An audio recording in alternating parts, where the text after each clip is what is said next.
કે આ વખતે જે ગુજરાતનું બજેટ હશે એ અત્યાર સુધીનું સૌથી મોટું બજેટ હશે। નમસ્કાર। કે 2 ફેબ્રુઆરીએ ગુજરાતનું પણ બજેટ રજૂ થવાનું છે અને એવું જાણવા મળ્યું છે કે આ વખતે જે ગુજરાતનું બજેટ હશે એ અત્યાર સુધીનું સૌથી મોટું બજેટ હશે।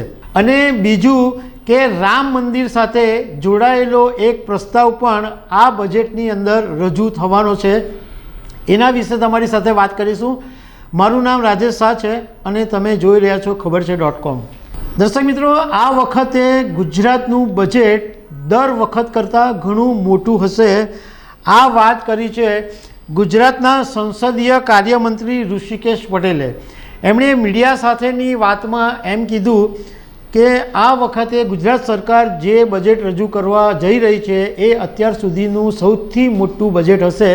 અને બીજું કે આ બજેટની અંદર અન્ય બિલો પણ લાવવામાં આવશે।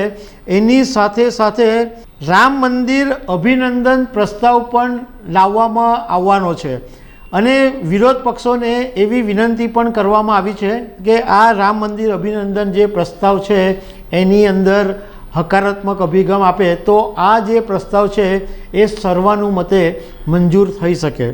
બીજું કે લોકસભા 2024ની ચૂંટણી હવે નજીકમાં છે તો જાણકારોનું કહેવું એમ છે કે ગુજરાત સરકાર આ વખતનું જે બજેટ રજૂ કરશે એની અંદર ઘણી એવી બધી બાબતો કે જે લોકોને રાહત આપે અથવા લોકોને ફાયદો થાય એવી જાહેરાતો કરી શકે છે। અને આ વખતે ભૂપેન્દ્રભાઈ પટેલ ભૂપેન્દ્ર પટેલની સરકાર પૂર્ણ બજેટ રજૂ કરવાનું છે। આપણે 2 ફેબ્રુઆરીએ ખબર પડશે કે ગુજરાત સરકાર બજેટની અંદર શું આપી રહી છે। પરંતુ સૌથી મહત્ત્વની ચર્ચા આ રામ મંદિર અભિનંદન પ્રસ્તાવની અત્યારે ચાલી રહી છે કે ભાઈ આટલું મોટું જે વર્ષોથી ભાજપની આશા હતી અને જેના માટે ભાજપે આટલા વર્ષોથી મહેનત કરેલી હતી એ રામ મંદિર બન્યું અને એના માટે આ એક અભિનંદન પ્રસ્તાવ રજૂ કરવામાં આવવાનો છે।